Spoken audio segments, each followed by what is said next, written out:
Now,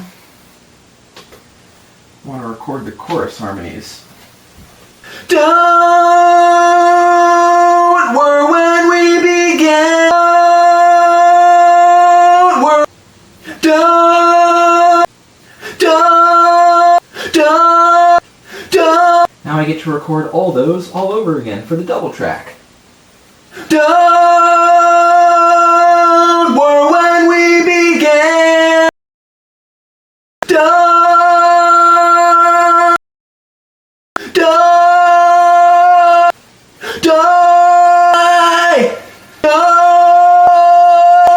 worry when we began.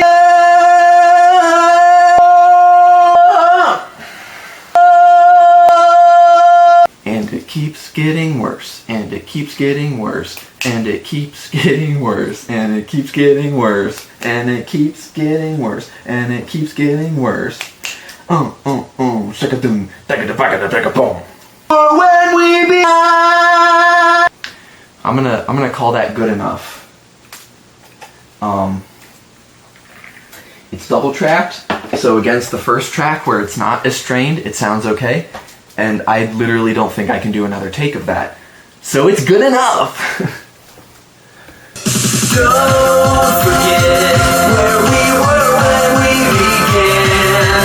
I'm still waiting here for you. Alright, so now I just have to bounce those two extra harmony vocals into here with the delay on them. We were when we began. I'm still waiting here for you. Your faithful mannequin. Your faithful mannequin. Your faithful mannequin. Your faithful. Now I'm just going to verify those are on the right track. Don't worry when we began. Nice. Your faithful mannequin. Your faithful mannequin.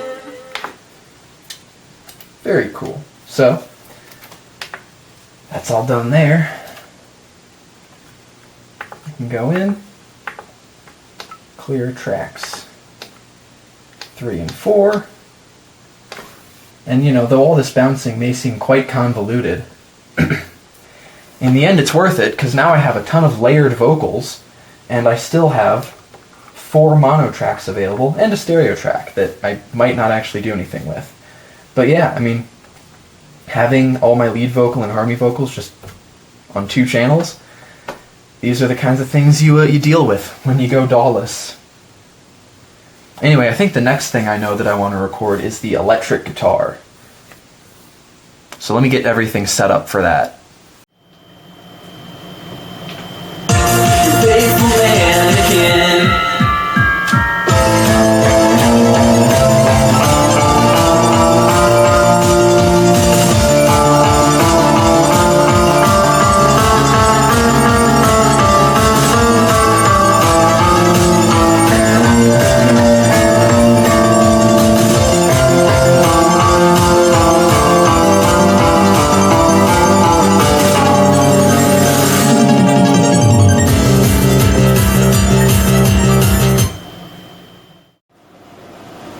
Unfortunately, that's it for day 2. On to day 3.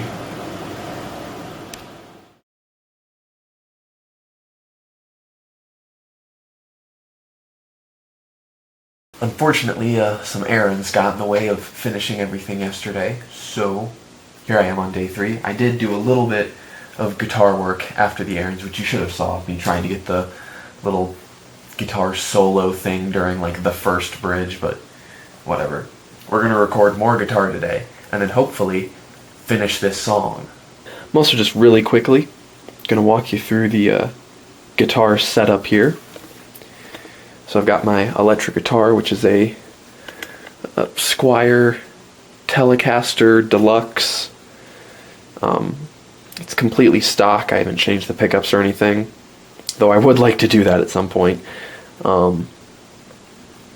And that's just running into my Boss ME80, which is a pretty great pedal board. They've since made an ME90, but I think it's only like $200-300. The 90 is, and I think the 80 was around the same price. And for all the different effects you get, it was a pretty great deal, which is why I bought it, because if I had bought all the individual pedals of all the effects I wanted, it would have been like over $1,000, and I was like, nope, I can't do that. So this thing's great. I'll turn off these lights so you can see better. But I just have the compressor going. The level and the attack are just boosted all the way up, and then the sustain is turned way down, because I like really plucky, attacky guitar sounds. My distortion is set to an overdrive, but I'm not using that now.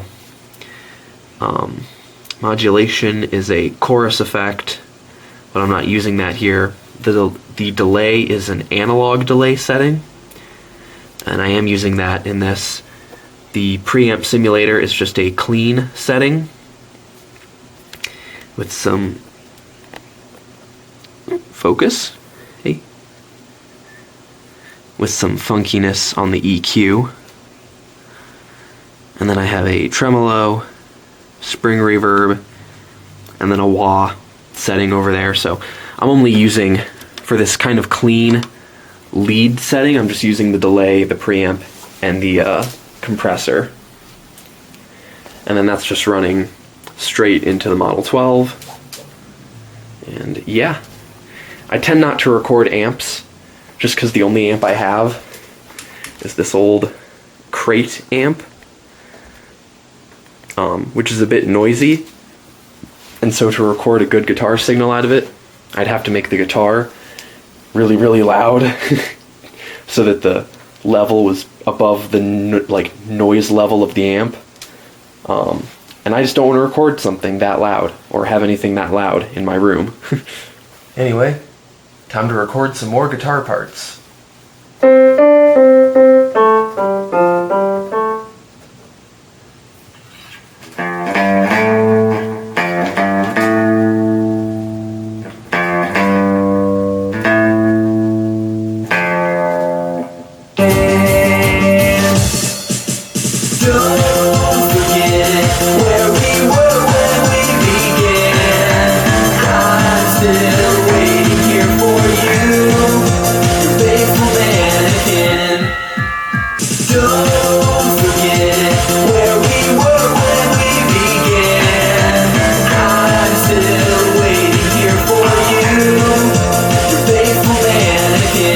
That's how I want to do it.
Alright, I think the part I want to record next is I want to do double tracked, just like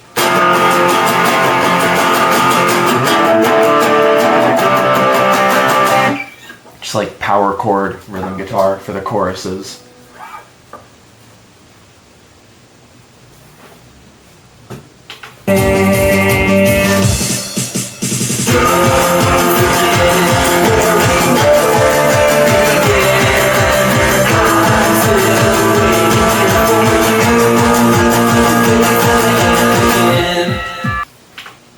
realized I want to start at the intro because I want to strike a power chord on the intro.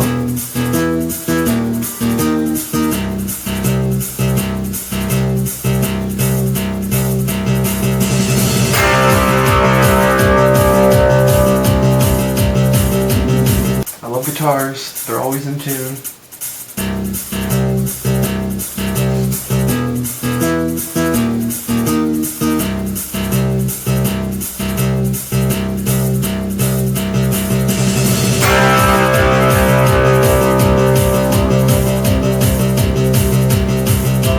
Watching you staring at the clothes I'm wearing. I've got there's a volume control attached to the pedal. So I'm like muting and unmuting as I come into the different parts. And now let's hit the chorus again.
That was a complete spur of the moment thing. How does that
That's a workout. And so with that, I have one mono track left. Now,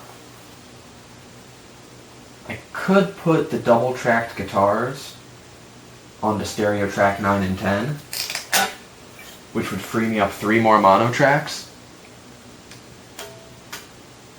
But honestly, I don't know what else to add. I'm struggling to think of something to put just even one thing on. So there's pretty much 2 options right now that I'm thinking of. Either acoustic guitar or stylophone on the one mono track.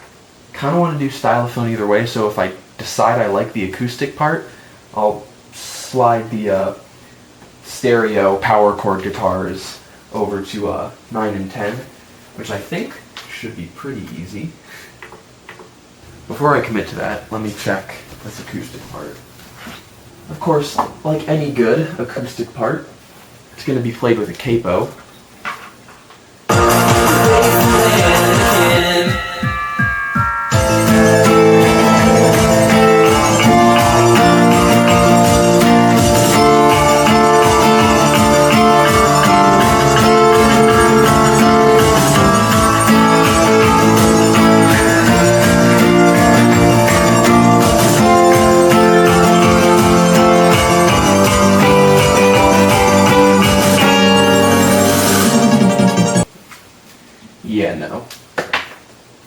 No acoustic guitar. I don't think it's right for the song. Curious about Stylophone now. Problem with Stylophone is it's basically like a distorted guitar, so I'd have to use it in the parts when there isn't distorted guitar. So let's see.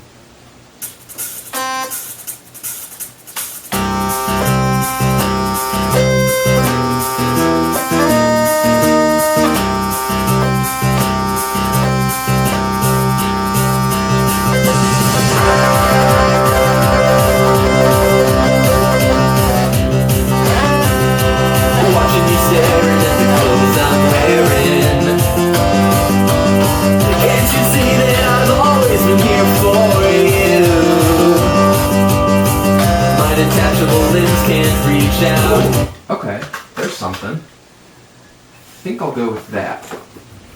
I think that sounds cool. Where is the cable that I need for that? Alright, so I've got the Stylophone all hooked up. I'm just going to start playing through the whole song and just kind of noodling around and seeing if I can find anything I like part-wise.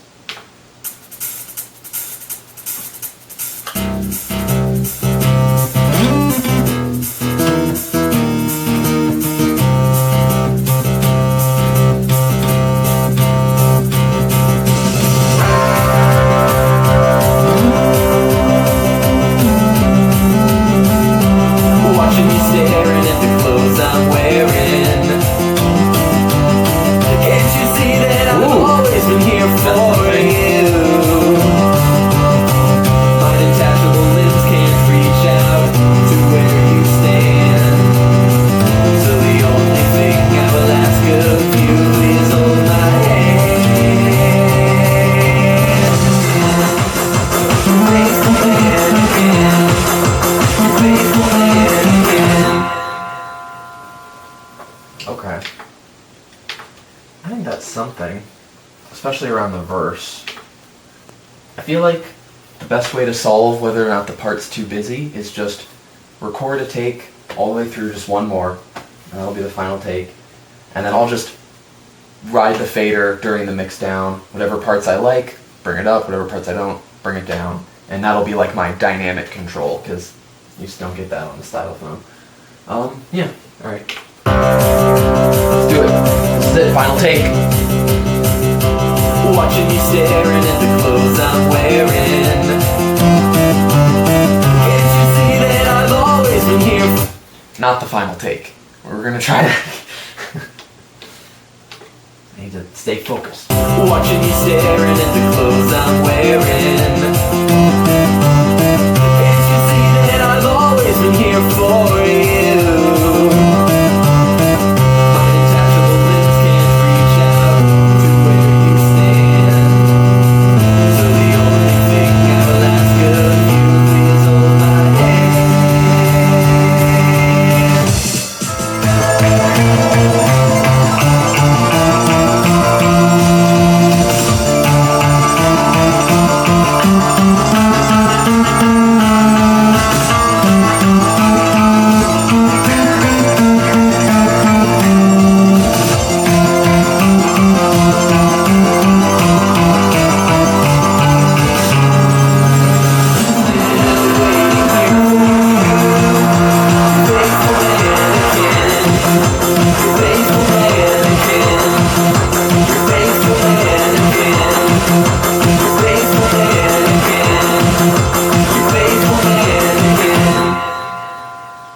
With that, tracking is complete. Now it's just on to the difficult task of mixing and then getting everything finished on the song. Alright, and now it's mixing time. So I've already kind of pulled up a little bit of a rough mix on the board here, just getting some levels set and everything. Definitely still some more work to do though. And a lot of the EQs and compressor settings are left from where they were when I was tracking and kind of adjusting where I thought things sounded good. But yeah, now comes the all the fun extra, really thoughtful mixing, I should say. Wear it. Alright. bat.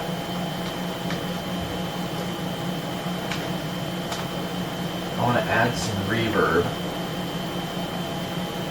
And I'm just going to use the plate reverb that's built in to the Tascam. Because I want those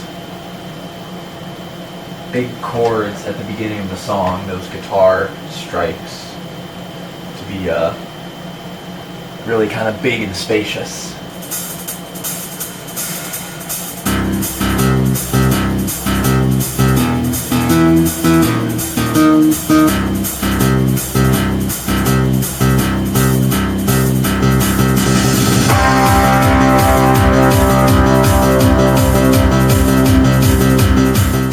Alright, so I threw on some extra compression on the lead vocals, and I'm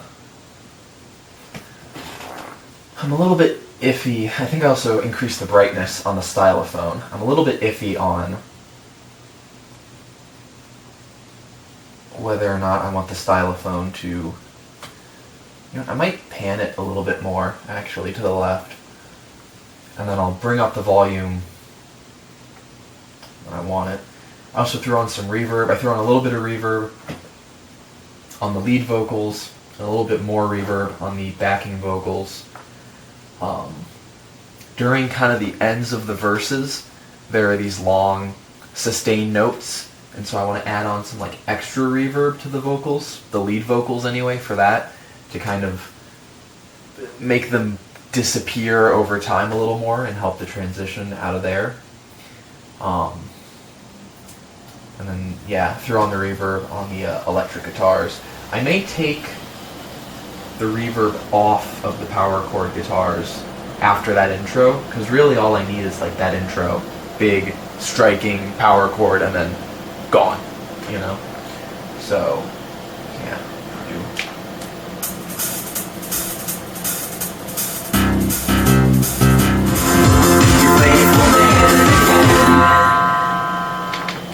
Okay. So,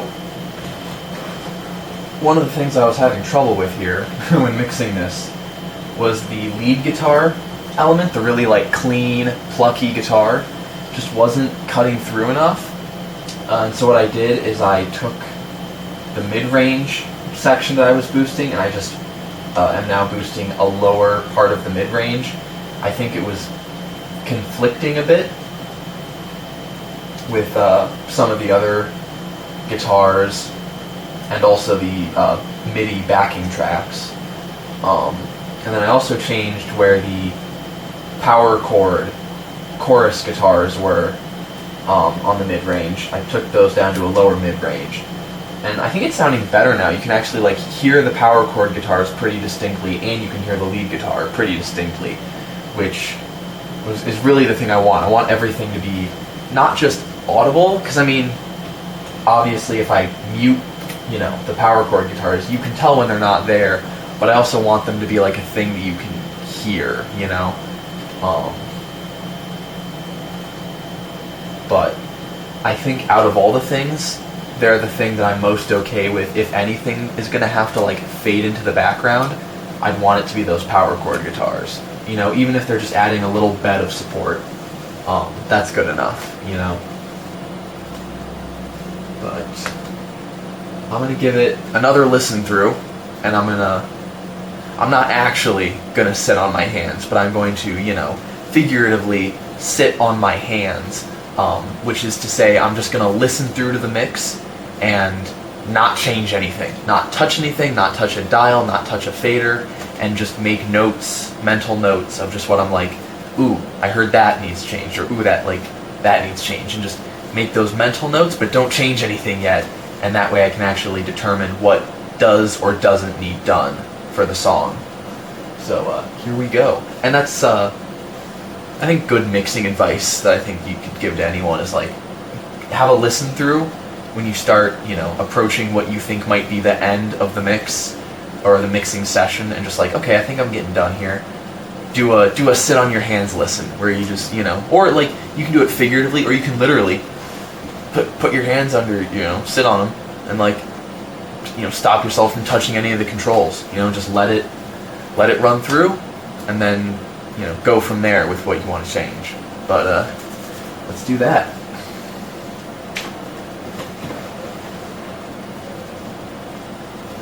Just a little volume adjustment.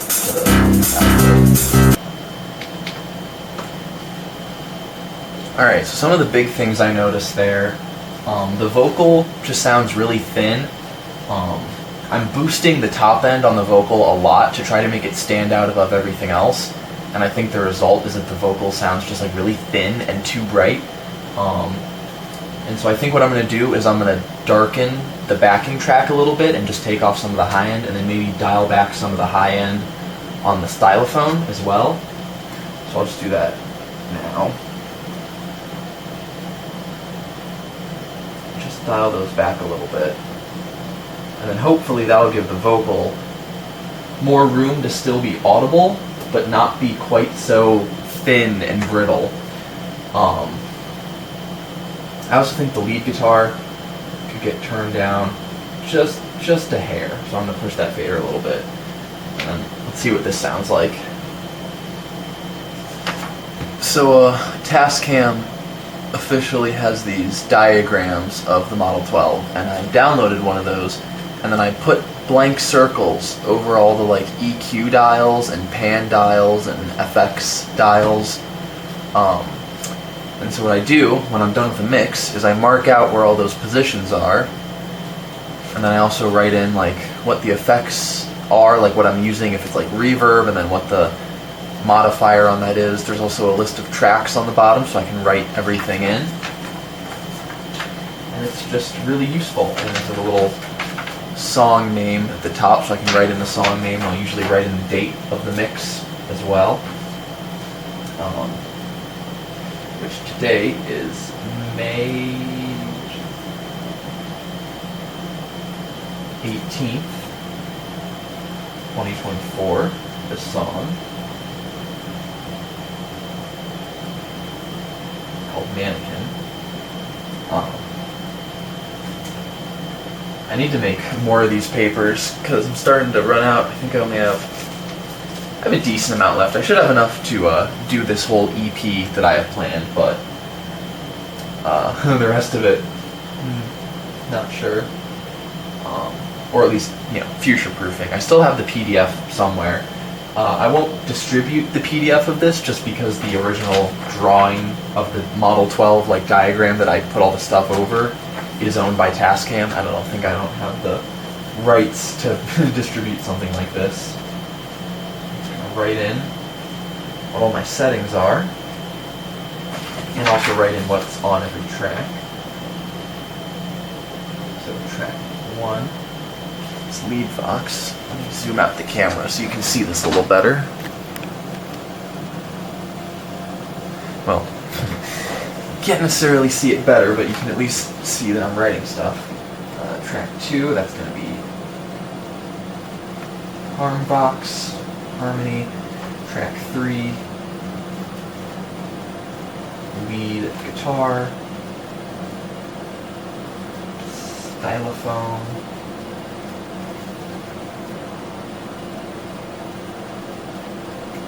rhythm guitar on track 5 and 6, track 7 and 8,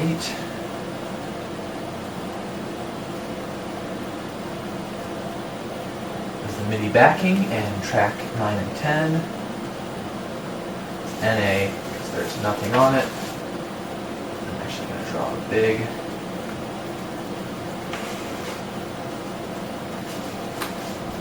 cross through 9 and 10 on the dial, so I know that there's nothing there. And then I'll get started here, writing in where everything is. And so, like, for instance, the lead vocal isn't panned at all.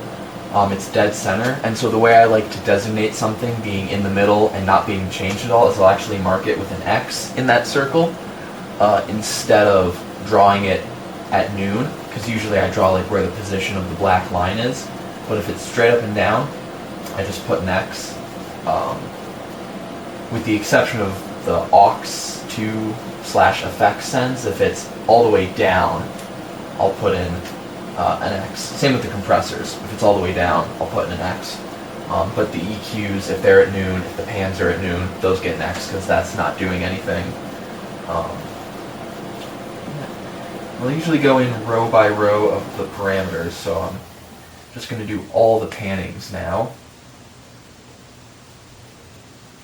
And it's not, exactly perfect, but it allows me to where if I ever needed to, I could really quickly and easily pull this mix up, or at least an approximate of it. I could get, pretty close following this diagram in the event that I ever needed to, remix the song for whatever reason. And it is a slower process. If I was smarter, but though it's slow, it's pretty much the only way to save a mix, And I do this in pen, which probably isn't the best idea, because when I make mistakes, like I just did, it's a little awkward to fix. But, you're gonna do what you're gonna do, right? Quite a few mistakes. I wrote in the harmony vocal. I just crossed out the whole harmony vocal chain, despite it having things on it. Good going, me. Alright, and that is the mix. The one thing I don't draw in, the levels where I have the fader set, because I kind of think of it as an opportunity, if I was having to bring this mix back up, I would take the time to readjust the levels anyway to be optimized for whatever I was doing. But yeah, that's that done. And I just have a binder with page protectors, just full of these things. But now, I'm going to zoom the camera back in,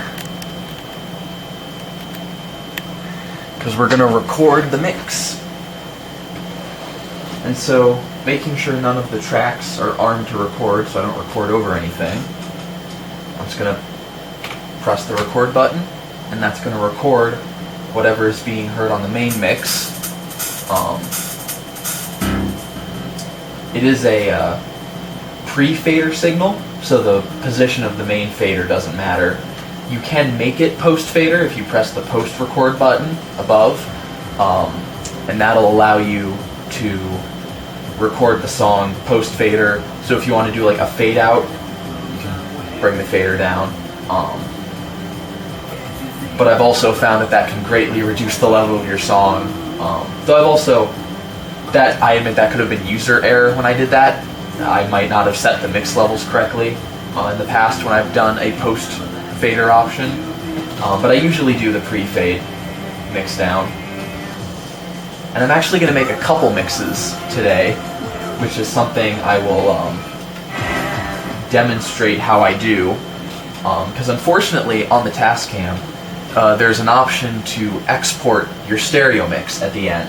And when you do that, it creates a file with the name of the song, and then /mix, which is stereo mix, whatever, and then it calls it -01 or _01, which to me would imply that it would allow you to make multiple exports, and instead of overwriting, it would just do 02, 03, 04.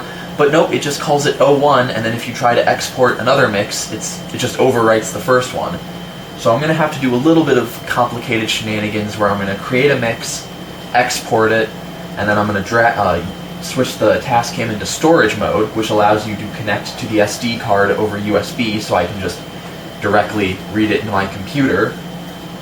And then I'll copy the mix into my computer, and then I'm going to make the alternate mixes, record those, export those, get them onto the computer, switch back, a lot of switching between storage mode and normal mode. It also occurred to me I should probably be listening more to this mix while it's being created. But the alternate mixes that I'm going to make are going to be an instrumental mix that has no vocals whatsoever, and then I'm going to make a no lead vocal mix. So I'll probably make the no lead vocal mix, and that'll be as simple as just muting the vocal track, the lead vocal track, but I'm going to keep the harmony vocals in. And that can be useful, whatever, like, I don't think I'll need that. I don't have like a specific thing in mind where I need a mix like that, but better to do that now while the mix is pulled up on the board than wait for later. And actually, it just occurred to me that there were a couple things I wanted to do in real time on the mix that I didn't do because I was too busy talking. So I'm going to clear the main tracks. I'm going to go back and re-record that, this time doing all the extra moves I want to make. There's just a little part of the lead guitar track I want to mute at one point, and then I want to bring up the lead vocal reverb at some point. So I'm going to do that here and not talk and distract myself this time.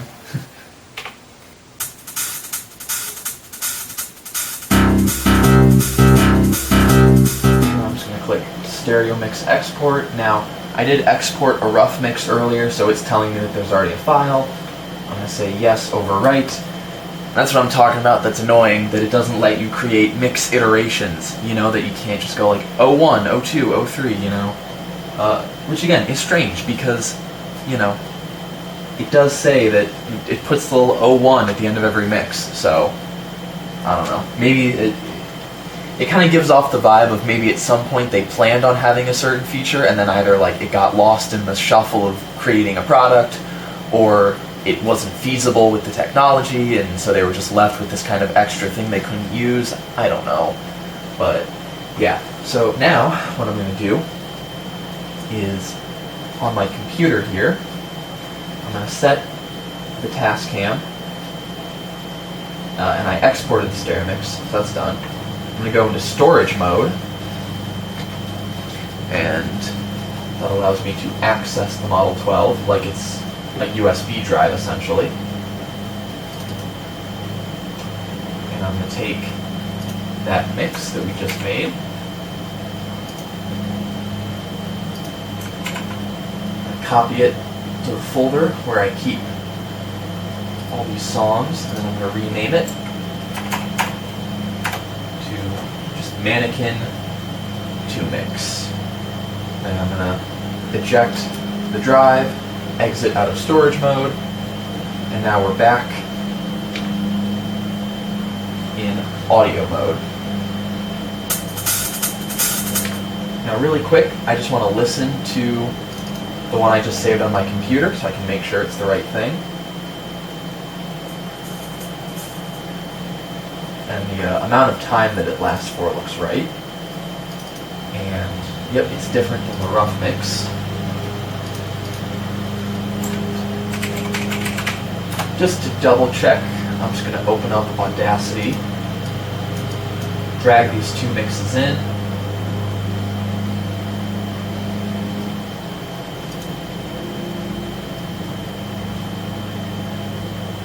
and they do look different. They do look different. That's good. That means I didn't just export the same mix I already did. Now, I'm going to go through that whole process all over again, but I'm going to track edit, track clear, clear the mains again. Now I'm going to mute the lead vocal and just record everything all over again. And I'll have to do that same little thing with the lead guitar muting as well. And then once this is done, I'm just going to do one that's just an instrumental. No vocals at all, no backing vocals, no lead vocals. And it's just nice to do these things, just to have them, just in case. A lot of my older songs that I've done on the Model 12, I didn't make those alternate mixes, so in the event that I ever needed like an instrumental, I wouldn't have them, you know? I'd have to like remake the mixes from the documents I have, which is why I also keep those documents. But yeah, now that that's done, all that's left to do is save the song.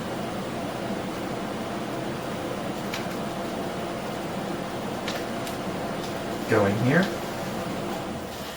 turn off the effects, And then I'm going to load up a different song on here that I have that exists purely for the purpose of just being... the thing about the Tascam is it doesn't automatically adjust its sample rate and bit depth depending on what your computer is requesting.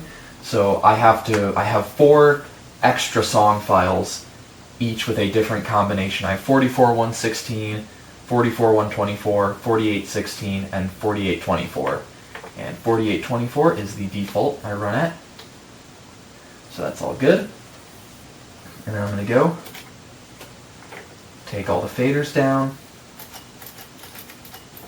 take everything I don't need out of the main bus, reset all of the pannings.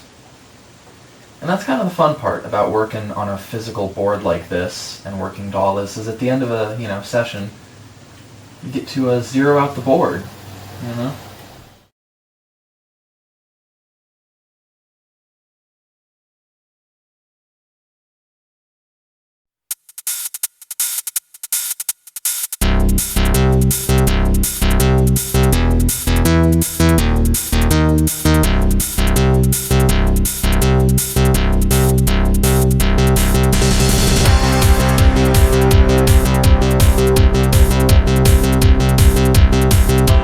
Watching you staring at the clothes I'm wearing.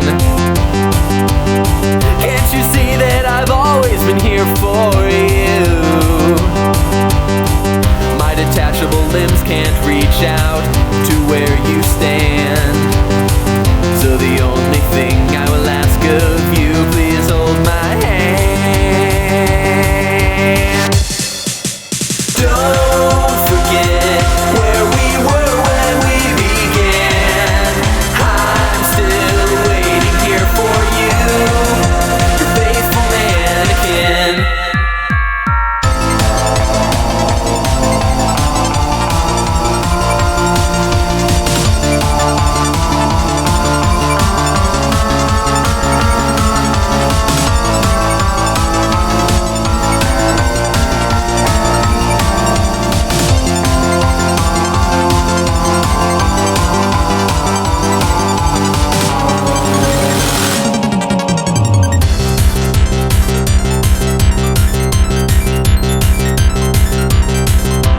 Have you seen these deals?